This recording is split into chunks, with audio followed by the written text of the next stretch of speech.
Hello and welcome to the Android Cast, episode 19 for September 7th, 2016. We're shaking things up with the intro a little bit. Let us know what you think about this new design. This week, myself, Mario, Eric, and Corey discuss the LG V20 announcement. We go through some of the pros and cons of the Apple iPhone 7, and even though we're an Android podcast, we really can't avoid it, as well as the A10 chip. We also look at the Exynos versus Snapdragon benchmark comparisons, as Mario finally has an Exynos model of the Note 7 in his hand. Hopefully he doesn't burn down his apartment while he's doing these tests. He'll have an article out shortly later this week. Following for our audio listeners, we have a special audio listen for Daniel Morin, XDA writer Garwynn, who wrote an article about how we look at reviews. So definitely listen to that. Take a look at his article up at the XDA portal as well. And be sure to subscribe to us. We're available on Google Play Music, iTunes, Stitcher, and TuneIn Radio, as well as our RSS feed through Buzzsprout and YouTube. So make sure to subscribe to us. If you do use it on YouTube, on iTunes, please make sure to go ahead and rate us as well. It helps out greatly with discovery, and share it with your friends as well. Otherwise, we're going to go ahead and get right in with the discussion. Welcome to the podcast this week, guys. We've got our first Android Nougat phone, the LG V20. It looks like a kind of interesting phone. LG's made a bit of a shift, not focusing on the modularity of this phone. We've got a removable battery as well, something we were talking about on the podcast last week with the Samsung, wondering if they'd go that way after their battery troubles. But interesting to see that spec, and like I said, it's going to be the first Android phone with Nougat on it. Mario, what are your thoughts about the V20 and the direction LG's headed?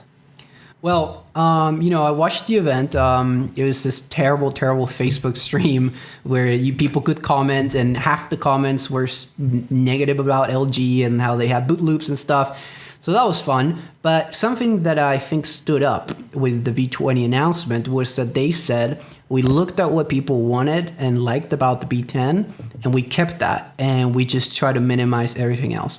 And I think that it really shows. I think that they did listen to some of the complaints that people had with the B10.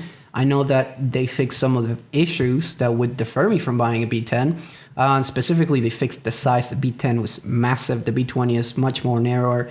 I think that they really implemented the... well, not modularity, of course, not now, but the removable back really well. I think that having a metal removable back is something that people have been asking for a while, and I just honestly think it's pretty good.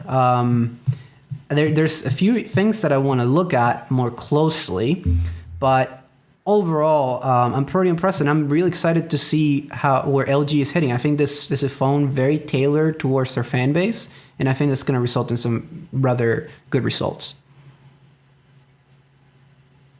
Yeah, it's a good-looking device. It's ticks all the boxes that you would expect from a flagship this year. It's got your 820, your 4 gigs, QHD.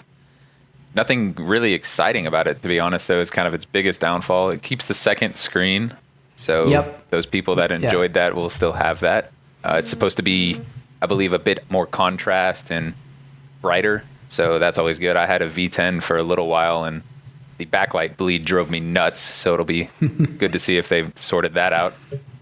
For me, the most exciting thing is, of course, Nougat. And it looks like LG's very heavy skin is still present.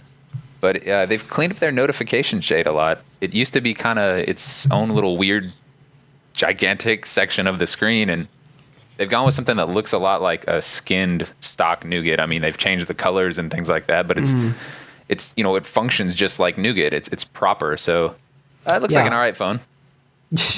Well, I'm really excited to see how they integrate the second display with the multitasking. I think one of the better parts about the B10 was the integration of the second display with the apps, being able to have them as shortcuts. I think that could play really well with Nougat's multi-window and just general multitasking. That is, of course, if they manage to keep a respectable level of performance, which is something that LG has had a lot of trouble with in the past few years. So we'll see how that goes. But I think that, first of all, I'm really glad that they don't have this modularity spin that they had before. I'm actually really glad that they're not pushing this modules fad. I think that really cost them the first quarter and the second quarter of the year. Just that announcement was terrible. It didn't hold a candle to the Galaxy S7. in that regard, and people saw it coming a mile away that it's not going to sell very well. People were going to get fired over it, and they did. And just the whole thing just didn't feel right. And I know, Eric, you have strong opinions about this. They only had one module in the US, really. So yeah, they had the Camera Plus module, and that was it. Yeah, and even that is not as good as what Moto is doing with their camera module, which, you know, actually adds quite a bit of zoom, and it feels like an actual camera. You know, the Hasselblad, I believe it's called, and that's doing a good job. And I think Lenovo, really, still hard to get adjusted to that. I think that they're doing a good job pushing the modularity forward in a way that LG just didn't do. They failed out of the box. Yeah. Even when they launched, there were no, you know, big promises about supporting modularity. Whereas Lenovo, they guaranteed that other Moto devices would have modularity, and they already showing that they are with the new Moto X, Moto C Play. Oh Jesus. And they're showing that works, and they provided a developer kit, and new modules are coming. They're of course a little expensive, and some of them are offering questionable functionality, but at least they're going forward with that, as opposed to LG and Era. We could even talk about Era, Project Era, but yeah, I think that LG is doing a good job here, dialing back on the modularity. People obviously didn't like it. 3 people that bought a Camera Plus hoping with forward compatibility will be massively disappointed by the V20. Yeah. And it's interesting. We're hearing LG saying they're still like going to focus on modularity, but I think they need to rethink their approach here, because Moto with the Moto mods has, Lenovo come out and really have some compelling mods here and a much better design. They were able to find a way to add modularity to a phone that was hot swappable. And if you compare that to LG with the V10, where you've got to literally turn your phone off to be able to switch your mods out, it's just a non-starter when you've got competition like the Moto mods out there. One of my favorite Moto mods so far, I think, is the battery pack. The fact that I can have 1 or 2 extra battery packs, keep that charged up, toss in my bag, and literally slap it on, and now I've got another few hours of charge at least. Like, that's a really compelling feature in my opinion, and it's close to having hot swappable batteries. Now, someone could argue with LG V20, you can swap the battery now because of that removable back. But if LG is going to go back to modularity like they say they will, I wonder if they'll reconsider their approach. Well, you mentioned the case. I think that's not actually a big deal, because Samsung is doing something really, really similar with their wireless charging cases. It's actually very weird to see Samsung as one of the few people are actually pushing wireless charging at this point in time. But yeah, I think that their approach to removable battery is much better than what we saw in the LG G5. Not just from a construction standpoint, but also just from a usability standpoint, something that people are used to, something that I'm imagining is much easier to fix if something breaks. And just like, I remember when they had the event, they pushed this idea of, oh, it's just like a gun, it's so cool. And nobody cares. I mean, it's just like the act of removing a battery. It's not something flashy. And if you do it, it's probably going to be in the inside of your car. It's not going to be in front of a bunch of people. And it's certainly not going to be frequent enough for you to feel that it's really cool. And if it is frequent enough, then you have a battery problem, which is not good either. It wound up being something that people were concerned with too, right? Almost every reviewer that changed the battery commented on how they felt like they were breaking it, just to get it off of those tabs. Yeah, at some point it's got to give. That's just the nature of these things.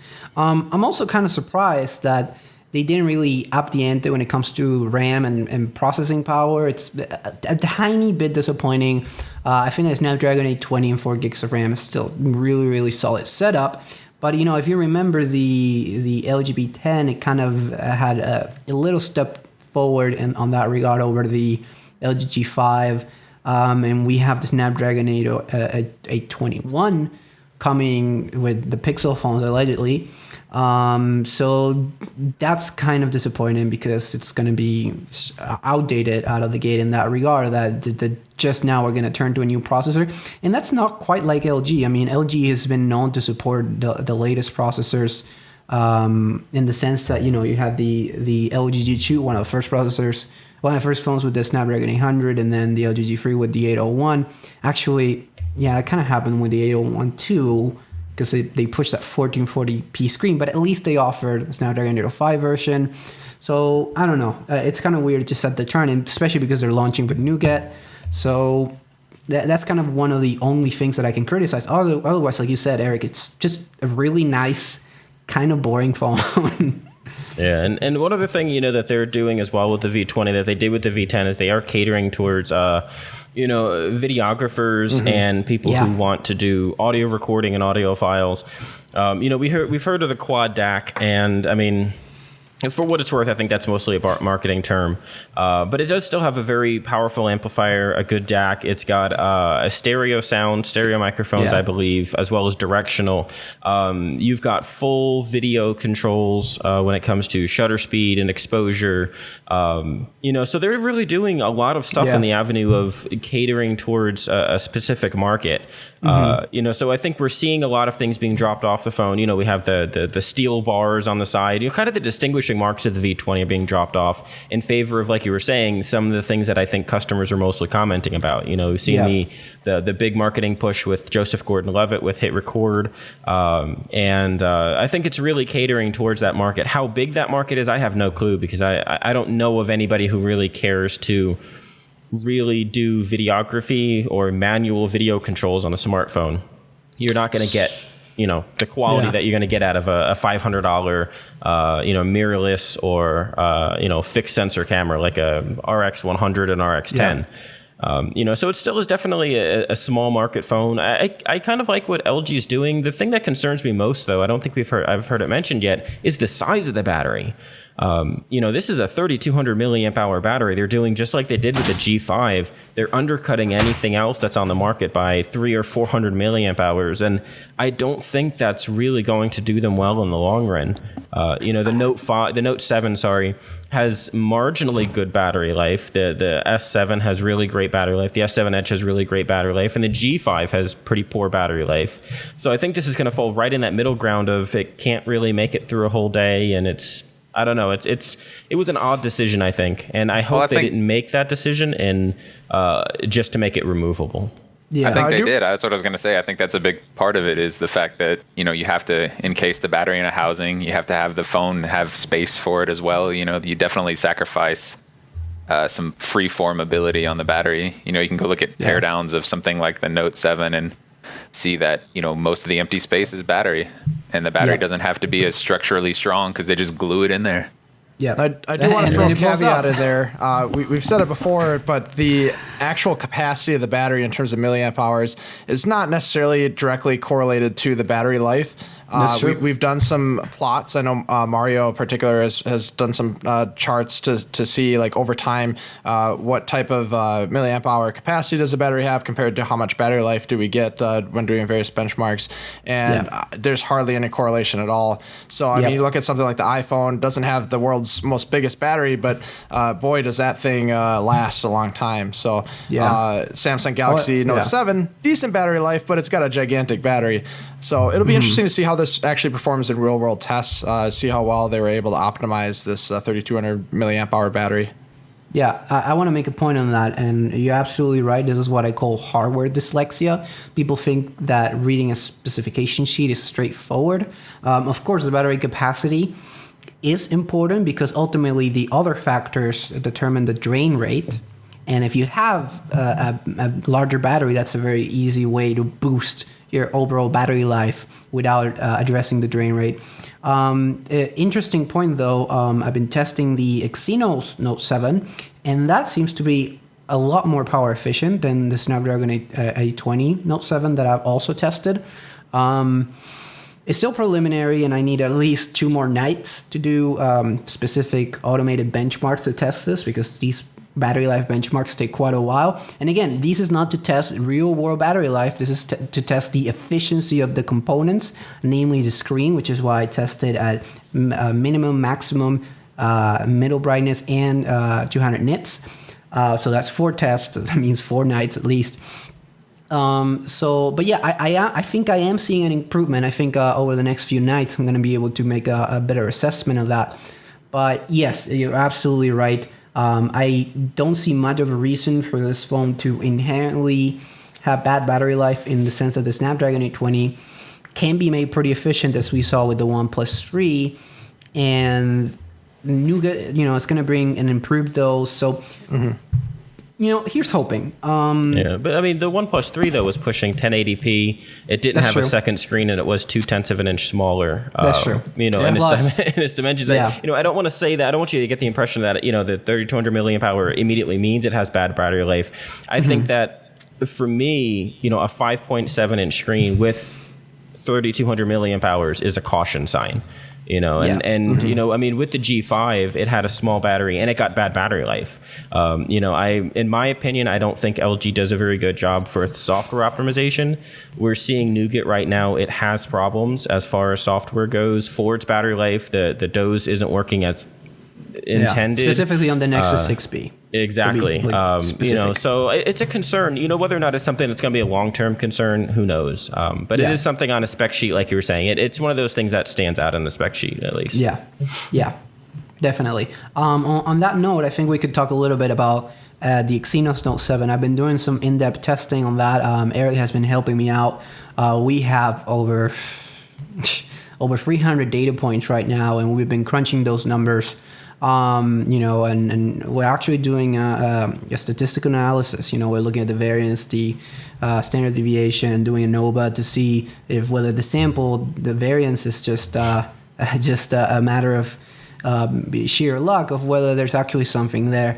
And we're going to publish an article on this on Friday. I think people are going to be pretty convinced that our methodology seems to be working, because we're able to replicate results scarily well. In fact, I've done, it's just so crazy, particularly in the Exynos variant, to see that the throttling behavior can be replicated so well under the same conditions. And it literally is scary that at the same test number, it drops by the same amount, and then it recovers by the same amount, that the graphs perfectly line up almost.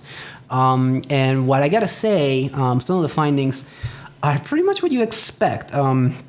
The 8890 has much better CPU performance. It has better efficiency, although that'll take a little bit more time, and especially because I had to do some other things regarding controlling variables. And finally, GPU performance is much better on the Snapdragon 820. The Adreno GPU is still uncontested champion in this regard. To make a distinction on the CPU side, multi-core performance, it's what's better on the Exynos 8890. Single core performance is better on the Snapdragon 820. I mean, it's expected. They're focusing on these cryo cores, or they have fewer cores. But overall, and I haven't had much time to test it yet. I've only been with the phone for 24 hours, and literally the majority of that time was doing these tests, which is a lot of data gathering. But it also does feel a little bit faster, and I do like that. Gut feeling though, you've had both first day, second day impressions. Should someone buy an Exynos one or no? If they're in the US, if they're like buying it off Amazon with no warranty. That's a good one. Okay, but actually, I got an email from Amazon, and they're willing to do a recall too. So I'm actually going to go for that. The buttons on this unit are not particularly clicky. And you guys is this know? note number 3 for buttons? Yeah. I would literally be on my 4th note, I guess. Would that be 5th? Well, anyway, I do charge my phone inside a frying pan, just in case that if there's a fire, it doesn't burn down my house, because we've seen those reports. They just keep emerging. We had the first US Note 7, and then we had another one, I believe. Mm-hmm. So the issue is not confined to other countries. 3 or 4 US Note issues so far just today that have come out. One was not too far from me as well. Yeah, and here's the issue. I've been benchmarking this phone quite a bit. I mean, I've gotten this phone up to like 45 degrees Celsius. I know, Eric, you've gotten it even hotter doing some of your tests. So, Yeah, I'm not particularly happy that I have to be doing all this benchmarking and really pushing this phone's thermals to its limit, because that's the point. I mean, we're trying to look at throttling behavior, performance over time. We're not really trying to compare so much the delta of peak performance this time, because those are just easily accessible benchmarks. You have the global averages on the benchmark databases, so we're really focusing on performance over time, even though there will be some of that. But yeah, okay, to answer Eric's question though, sorry, we got a little sidetracked. There's a lot more to consider. First of all, the software is different. It's different on the Exynos variant compared to the T-Mobile variant that I tried. I know, Eric, you noticed this, and I noticed this before when I was watching Exynos videos. There's a lot of differences, particularly notification shade, notification behavior. I think it's really stupid that they do this, and I'm pretty sure it's the carriers. Yeah, the lock screen too. I'm pretty sure it's the carriers, and I think it's really, really dumb because it fragments everything. You will be able to flash the international Snapdragon 820 variant software when it launches and when the firmware image becomes available, which means that you can turn your carrier phone, your carrier Note 7, into an international Note 7. For all intents and purposes, you will be getting updates straight from Samsung, which is great. All you have to do is unlock your phone, and there you go. It's like it never went for your carrier. But sorry, I keep getting sidetracked. But to answer this question, I think that you have to look at performance. Some people don't care. Some people don't see the same extent performance issues. I think the Snapdragon 820 is still a very good processor. If you do gaming, you're probably going to want that, because I've seen worse throttling behavior on the Exynos Note 7 when it comes to GPU intensive tests. A lot more actually, and that's a scary part about the Adreno Snapdragon Note 7. I'm trying to round it up. Is that it doesn't have the same dynamic voltage and frequency scaling that the other one has. So it gets really, really hot. Like I said, it can hit 47, 48 degrees Celsius. It gets much hotter than any other phone that I personally tested. And it still keeps a decent level of performance. Okay, I'm done. And you can still use Samsung Pay on the on yours. Have you tried it yet? No, but I do have a Samsung Pay app, so I haven't tried it though. I'll be trying that though. Interesting. Yeah, so, I saw some people talking about whether or not they're going to actually take their phone in for a trade. To me, there's no question about it. Samsung's offering you a free replacement that presumably has a much lower chance of actually exploding on you. So it doesn't make any sense to not take advantage of that. But I'm in an interesting boat where it's going to be 2 or 3 weeks before they actually have the Note 7 replacements. So I'm hoping I can wait that out and then switch with one of those models, because I don't want to switch to a different model. I like the phone. So yeah. I agree with you 100%. I've kind of changed my tune since last podcast. I was initially part of those theories that were thinking that it was mostly the Korean-built phones. Maybe it was something with the Exynos phones. But like we were talking about earlier, there have been 3 or 4 fires so far in the U.S., one of which happened in St. Petersburg, not far from me, in a car. Another one happened, I believe it was in Boston, in a garage, and burned down part of their house. I don't think this is something we can joke around about too much anymore. It's not something that's far and few in between. I think this is happening more often, and we really need to be cautious. Like we had in the article that we had on the portal the other day, we need to make sure that if the offer is available to you to exchange your device, do it. If you have a backup device, I recommend you switching to a backup device. If none of those are available to you right now and you can't wait 2 weeks for another phone, then at least turn off fast charging. Charge it during the day when you can monitor it. Like Mario said, put it in a frying pan while it's charging. At least the fire will be contained. I was talking about, not joking around about it, and I have Galaxy Boom 7 on my refrigerator behind me. But yeah, I'm actually, it's sad to say though, I'm actually turning in my Note 7 tomorrow. I decided it's not something I can really mess around with right now, and I don't know how long it's going to take T-Mobile to get units. Some people are saying 2 or 3 weeks. Some are saying it could be up until October. So it's not something I'm going to be playing around with anymore. We'll be talking about it a little bit later, but I'm actually going to be picking up an iPhone 7 and then keeping the OnePlus 3 until the Pixel releases. I'm kind of eager to play with the best of Google and the best of Apple here, for the end of 2016. Yeah, I agree with you. We can't joke around too much. I mean, this actually is causing some serious implications to people. There's a reason that Samsung is taking such swift action. And as I always say, it's all fun and games until someone loses a thigh. So, yeah, but here's my thing, and this is a question that I think people should pose, is this issue limited to a batch, or is this an issue that is universal, or is this an issue that is more prominent on a batch but can happen to every phone? And my question is, does this mean that any current Note 7 has a chance of suffering this issue after an undisclosed period of time? At some point, is any Note 7 capable of burning up and exploding after an indefinite amount of time? That is just one of my concerns, because I would really like them to release specific details about which batches, I feel like they could, if they really, really knew, it would be smart to release the information about which serial numbers or which batches to look out for. And that's something that bothers me. And I've been doing some research on it regarding the article that I wrote yesterday. And it seems like Samsung doesn't quite have their finger on it. Some of the information that we've gotten out from spokespeople have said that it is a production problem.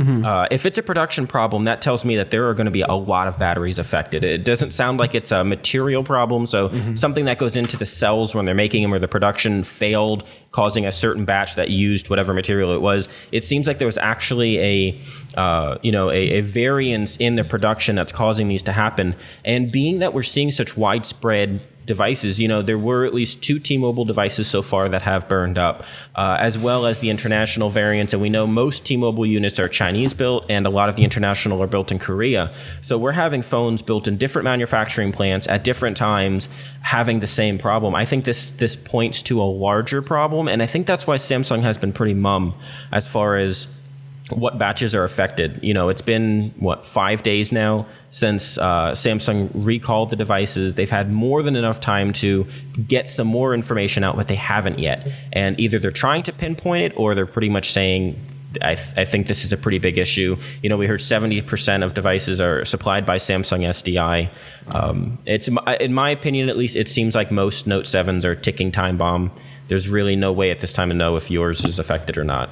Well, I think you can assume that if they could save a ton of money by telling you yours is fine, they'd do it, right? Agreed. I mean, yeah, I agree 100%. So be safe with your devices, guys. Definitely put in do what you're most comfortable with, and ultimately, if hopefully in 2-3 weeks, everyone can have a chance to replace their device. And definitely don't use third-party chargers. Don't use any charging accessories. Don't use any third-party cables. I mean, if you have to use the device, lower your exposure to minimum. Yeah, That's my absolutely. opinion.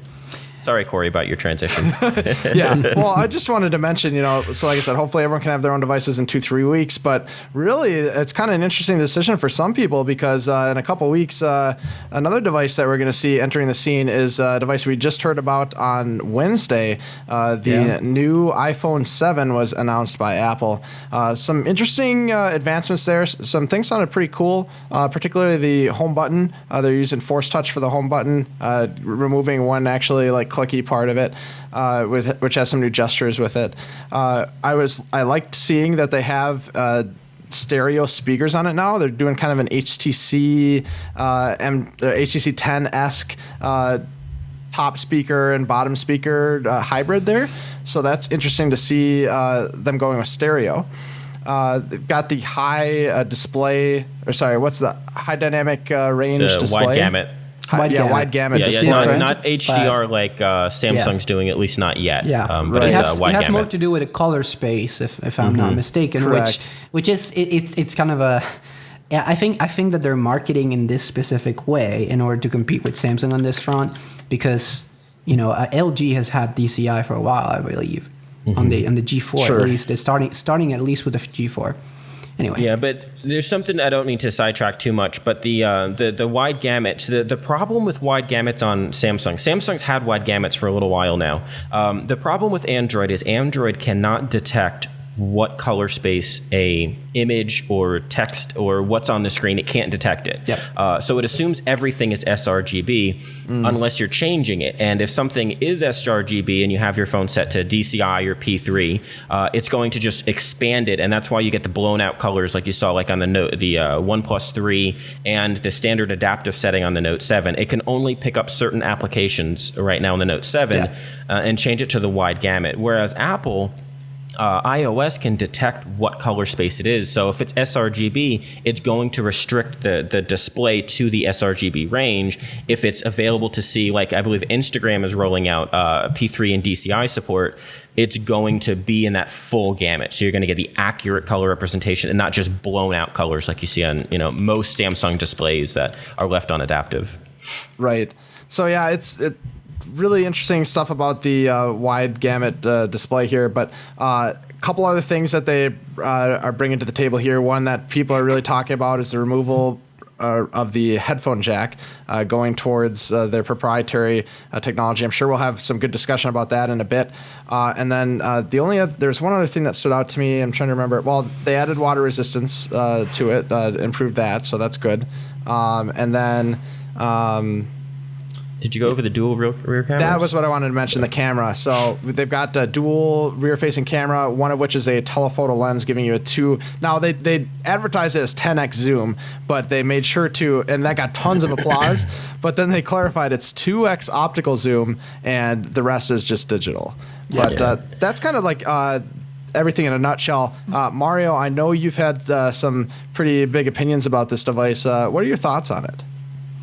Well, I think it's Apple's best iPhone yet. I mean, they didn't make a worse one this year. Wow. Yeah, I know. They say this every year. I mean, yes, it's kind of a misnomer, and it's not like come out and said it's pretty much like the previous one. It's worse. And I mean, we just couldn't do it this year, guys. We just couldn't pull it together. So this one's worse. Sorry. Oh my God, no. Being serious though. It literally is the best iPhone yet. I think the hardware is great. We're going to talk about performance in a little bit because that's like one of the bigger points. I think that they're still very much catching up with many features that Android phones have had for a while, like I don't know, waterproofing. A lot of things that Samsung in particular have been doing, dual cameras, all this stuff.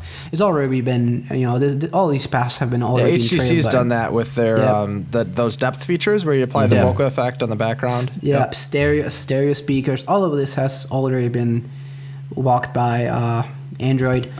But it's nice to see it come here, and I'm sure it's going to be very, very, very polished. They did advertise the camera looks very good, and I'm hoping to see the results because Samsung kind of overtook them on that front, I believe.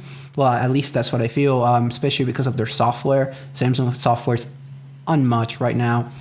Maybe up until this point, they did say that this feature with the depth of field was going to come in a firmware update. So that's kind of stupid because it means that reviewers are not going to be able to judge it. Instead, they're going to be saying, "Oh, this is going to be really great," and just look at this picture that they tricked us with. So they're going to refer that, and of course, they're going to show that amazing marketing material. But I want to see just how good it is because I remember with that specific feature, HTC made a big deal about it. Samsung made a big deal about it because Samsung also had it with the S5, although it was software based, and even Google had, I think, a feature for a while with that thing going on as well. And none of them particularly impressed me. There's always been issues with I remember, the Google camera had that thing where you have to move it up and down or something. But they always had some software glitches around the edges. The one that I think has done it really well is the Honor A, which has a dual camera. And it does it pretty well. It does it, I feel, better than the M8 did. And it does it better than the Galaxy did and better than the Google camera, certainly. It's really, really good on that front. Yeah, my dirty little secret is that I love the iPhone.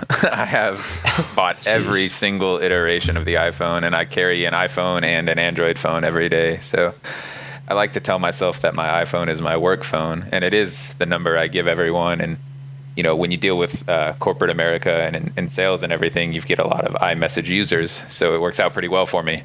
But I'm pretty excited about the 7 Plus. I have a 6S Plus right now.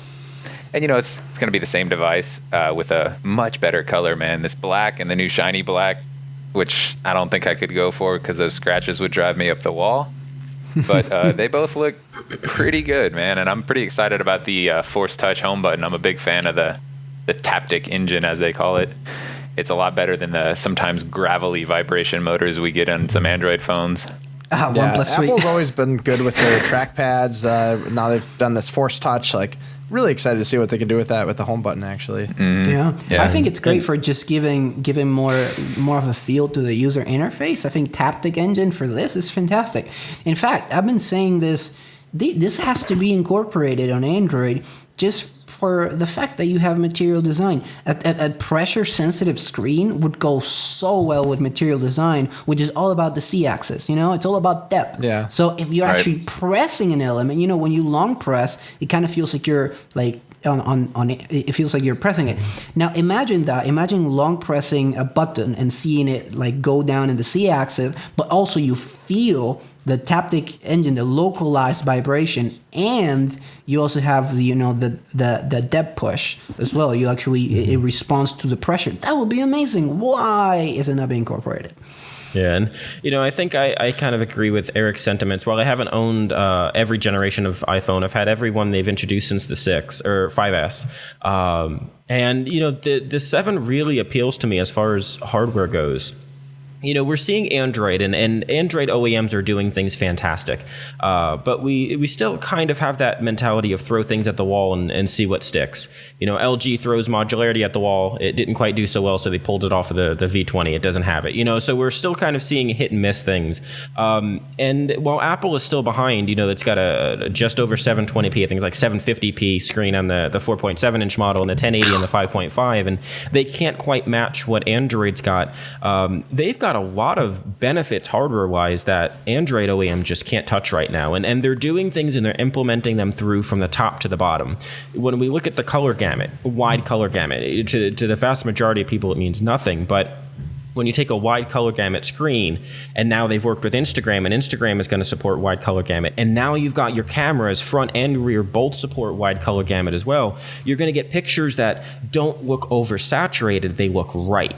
They pop more and they have more life to them and breath to them, but they don't look wrong like they do sometimes on Samsung devices. I love my Samsung cameras and I swear by them, but I do have that issue sometimes where it's a little bit not real. It's beyond real life, and I think that's what Apple is going to nail with this camera and with the screen. And you look down, IP67, it was long in the coming. We knew the iPhone 6S had seals around most of the ports and gaskets and things. So this was something that was coming. I'm kind of surprised they actually rated it and not just said, hey, it's splash resistant, just to avoid warranty claims. Yeah. And then, look at the dual cameras. I can't remember what the Honor 8 has, but how many Android OEMs do you see right now that are putting dual cameras and they're the exact same? The only difference between these two cameras is their focal length. And basically the difference between the focal length, the 1x zoom, it's if you bought like a kit DSLR, you have an 18 to 55 lens. If you start at the base and then you zoom all the way out, that's pretty much what you're getting with the telephoto lens on the iPhone. So it's not a whole lot. It's something.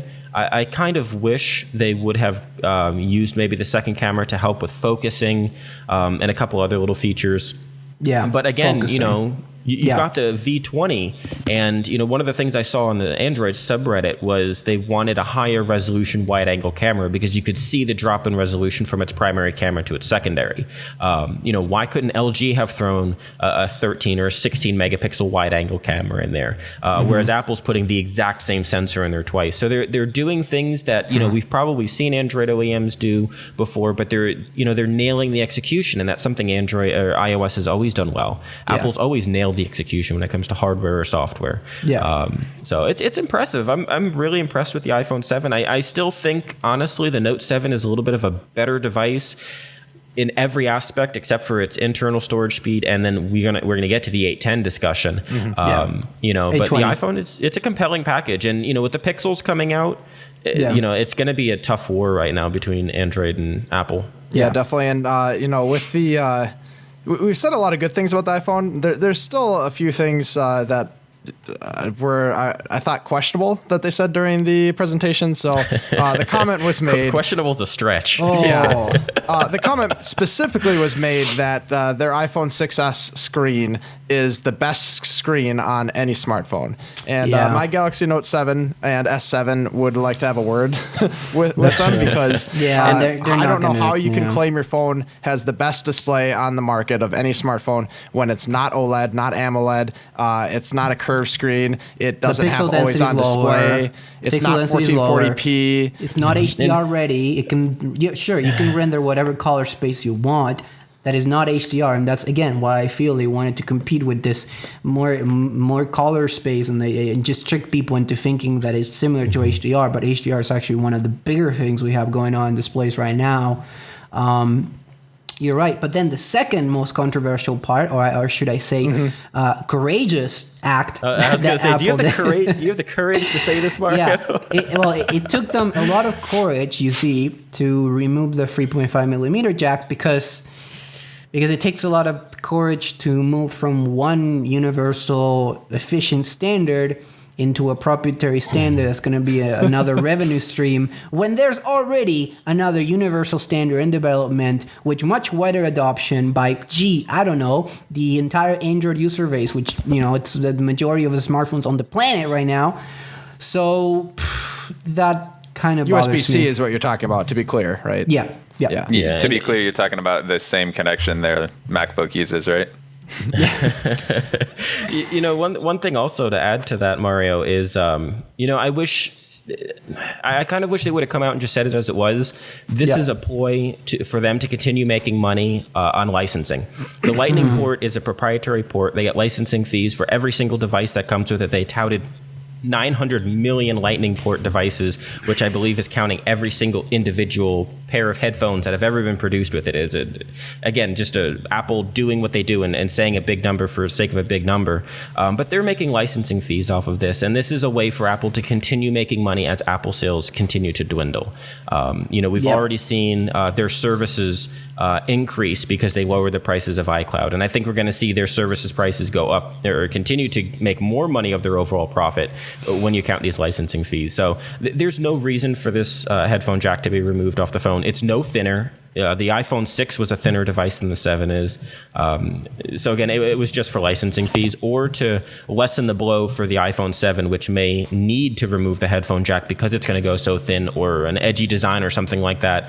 Take the blow in the iPhone 7 and whatever the next iPhone is going to be, it ought to be normal, so that won't be a knock against it. But I wish they would have just said it as it was instead of being courageous for removing something that isn't broken. There's nothing wrong with a 3.5 millimeter jack. Yeah, I think you hit the nail there, Daniel, because other OEMs are not making money in Android, except for Samsung, of course, and perhaps a few of the other big ones like Huawei.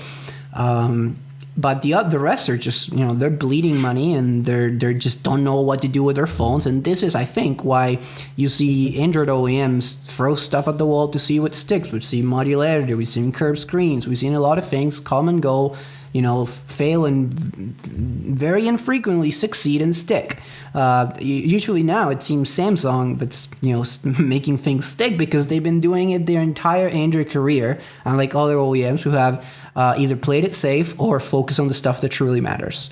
But I think you hit the nail because, Apple has a lot more brand loyalty than Android OEMs do. And Android OEMs, they're mostly combating with each other. Of course, they still compete with Apple, but it's mostly Samsung that's competing with Apple and luring iPhone users away from them, I feel. And the rest is just a free-for-all between Android OEMs, whereas Apple has this brand loyalty, and this means that they're going to sell many, many iPhones, and, people are just going to be forced, or they're going to be forced to buy these new devices. And even if the iPhone doesn't sell that well, that every headphone manufacturer worth their salt are going to be pushing to pull out these Lightning port. In fact, they already have hundreds of these devices lined up. Right. Yeah, it's very interesting, and I think they're definitely leveraging their market share to utilize this proprietary. It's nothing new from Apple, though. I mean, the Lightning port itself is proprietary, so it's to be expected. Not that it's to be excused, but No. Exactly. one thing That's a good point. Yeah. One thing I think a lot of people might have missed, and I made the assumption myself until I've done a little bit more research, and it's not 100% clear yet. The documentation isn't very clear on this, and I'm reading conflicting reports from various different news outlets. I think there's a chance that their new wireless, what do they call them, AirPods? The new headphones that are wireless, $160. They use this W1 chip. It's called. It's their wireless chip, and to be able to connect to the phone. And there's reason to believe, and there's several outlets reporting that that's actually a proprietary technology, such that this device will only work with Apple hardware. So now we're saying they're using proprietary wired devices and proprietary wireless audio as well. And that's really concerning to see. Like, you know, I still don't know if I believe it. I see other news outlets that are reporting that it is just Bluetooth. And if you look at Apple's spec, it claims that it's Bluetooth. The question is, does this Bluetooth work with non-Apple devices? So, and maybe by the time this podcast is live, that's going to be cleared up. But as of today, we're recording the same day of the event, and the jury's still out there. And it's really shocking to hear that they may be using a proprietary standard, even when it comes to Bluetooth. Yeah, it's a money grab, you know. And like we said, you can't blame them. You saw them pull out a full line of devices. It's not just their AirPods that are running the W1 chip. It's also those Beats ones that they showed off as well. So it's licensing. I think, like you said, we've seen so many conflicting reports on those AirPods working with other devices. You know, so honestly, who knows? And honestly, who cares? Those things are ugly. I mean, they're awful to begin with, too. They sound terrible. Things, they don't right? stay in your ears. There's no point to buy those. I mean, regardless of how much they cost. No. I think that we should jump on one of the aspects where Apple's just killing it right now, and that is their processing hardware. We're talking specifically about the A10 Fusion. This is my favorite part about the event is, you know, that they say A10 and people are unimpressed, and then Fusion buzzword and people are and they roar. That's just, you know, just the Apple way. They gotta attach a trendy buzzword to everything. Anyhow, not just that though, and I believe Daniel mentioned this before, and that is their storage. Their storage speeds are just not even Samsung with their UFS 2.0, which now we're seeing on so many other devices. Not even close. And that alone, I mean, and here's my thing. Here's my worrying point. I'm probably going to be writing an editorial about this week. Perhaps it's going to be up by the time you're watching this. Anyhow, here's the thing. They already have a lead on Qualcomm, and Qualcomm supplies, you know, they supply most of the chipsets on Android flagships right now. We also know that Qualcomm's revision of the Snapdragon 820, the 821, it's mostly like what we saw with the 801 in comparison to the 800. And what they're going to do is they're going to up the clock speed on the power efficient cluster, which I think is nice, and it can actually lead to some respectable increases in response and performance. But there's still that wouldn't be enough to close the gap that the current Apple chipsets have on Qualcomm. It's not just the latest Apple chipsets either. And this is like, you know, 40% higher performance according to those poorly labeled graphs that Apple loves to showcase. I love those graphs. I know, but let's be honest here. So far, they've been right on the money with these graphs. There's no reason to believe that these chips is not going to be fantastic because they've been impressing us year after year. And here's my problem here. You know, the Cryo cores, they're nice, but they're not, because they really mostly compete with A57 cores, not so much with A72 cores, and A73 is right around the corner too. You know, they have a decent performance overall, mostly because they're able to clock their cores higher than the average, which is nice, and they're gonna do this with their efficiency cores too.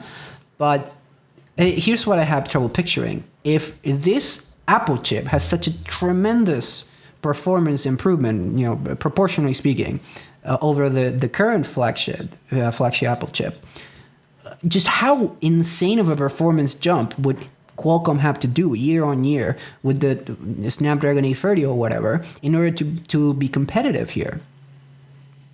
I don't think they can catch up, at least not in another year. I think it's going to take them a number of years. You know, the 64-bit boom, I think Apple caught everybody off guard when they released the 64-bit architecture in a mobile device. I don't think anybody knew that was in the pipeline up until just before it happened. I think Qualcomm got caught off guard. They got caught with their pants down. I mean, honestly, they were resting high. They were the only Android SoC that had dominance in the market. Their modems are used throughout Apple devices and Samsung devices. So they really had the market cornered. It was theirs to lose, and they lost it. Yeah. So I think it's gonna. I don't think they're out of the game. I think Qualcomm knows what they're doing. I just think it's going to take a little bit more time for them to fully catch up. I just hope that somebody steps in the meantime to offer them competition on the Android side, because we're talking about an Apple device. This is right now where we are. Both devices, the 820 and the A10 for the standard user, are going to offer great performance, very little hiccups, very little problems. It's just the 1%ers or the 5%ers that are going to really notice the difference between the 810 and the 820. So they have the time to catch up. I think they do. But I think it's also going to bring competition to Android. The Exynos chip, hopefully we'll start seeing that in more devices. Huawei is making some good stuff, and hopefully there'll be something else. I hope it isn't NVIDIA, but I hope we see some good stuff on the Android side as far as competition is and SoCs. Yeah, and you're right. I mean, we saw with our interview with Geekbench CEO, well, actually Primate Labs CEO John Poole this week, he was right there when the 64-bit Apple chip got announced, and everyone stood up from the other conferences, Intel conference, and they went straight to the Apple keynote because it's just they just announced that. And it's true. Qualcomm, for far too long, they played it safe on their modem monopoly, and they didn't focus on performance nearly enough. This is, I think, where Samsung doesn't get enough credit because they played it smart. They started with big little architecture, and they started with quad and octa-core. So the first octa-core chipset was the Exynos in the S4, I believe. And they already had quad cores in the S3 too. And then they had a 64-bit ready Exynos processor. With the Note 4, actually, it never could actually utilize the 64-bit capabilities, but it was 64-bit ready, if I remember correctly.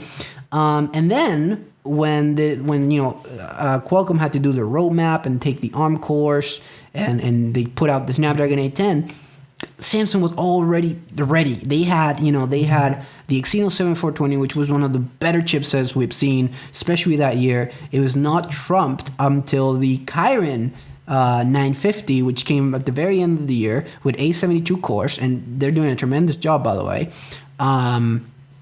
And now Samsung's still doing fine work with the M1 and with the 8890. Sorry, on both the CPU and the GPU. The CPU is good; it's enough to compete with the A72 Kirin in most regards, and it's new for them. It's this new stuff. And the GPU side, their Mali, which is the MP12, which has more cores than the Kirin, outperforms the Kirin, but still not as good as Adreno. And that's where Qualcomm still has to lead, GPU. But they really, really, really, really got to do something because, like John Poole said, as much as they're not competing with Apple, they're competing with Apple. I just miss the days where you could get a TI chip, an NVIDIA chip, a Qualcomm chip, an Exynos. Like, you had all those available here in the U.S., and there was, like Dan said, legitimate competition. And, it'd be nice to go back there, even if it's with Huawei or whoever's chip. I don't even care at this point. I'd just like to have an option. Yeah. And, when we were talking earlier about modems, CDMA is being phased out. It'll probably still be around for a couple of years. And that's where Qualcomm has all their patents. They don't have it really in GSM. Anybody can make a really strong GSM radio.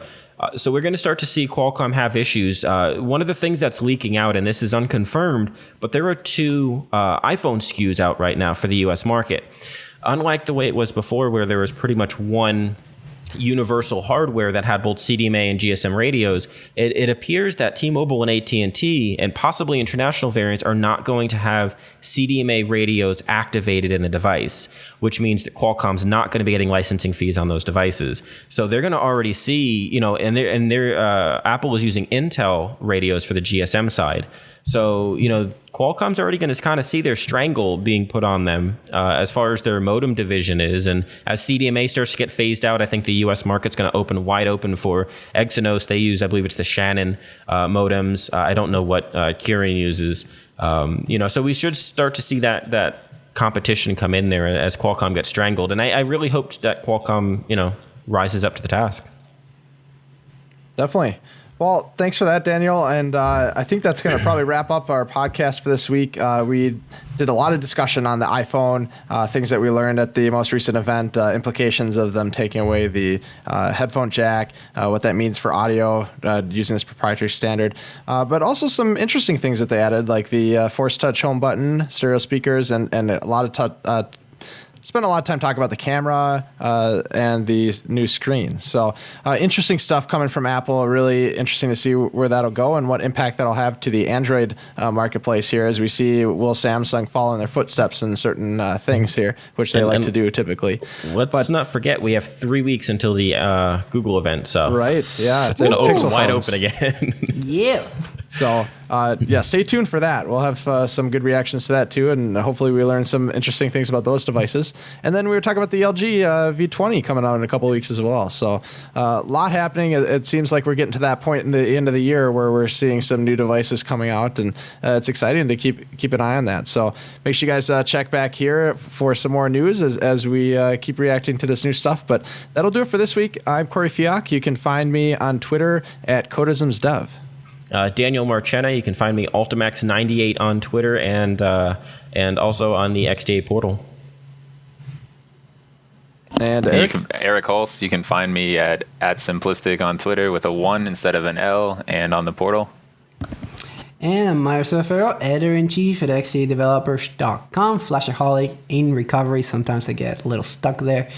You can find me on Twitter at TalkYoungGun. You can find me on the portal. I usually write very, very insightful stuff every week. And this Friday, we should be having that performance comparison up. Stay tuned. We have a little bit of clip. It's a read out loud editorial by XDA writer Garwynn, Daniel Moran. Stay tuned and see you next time.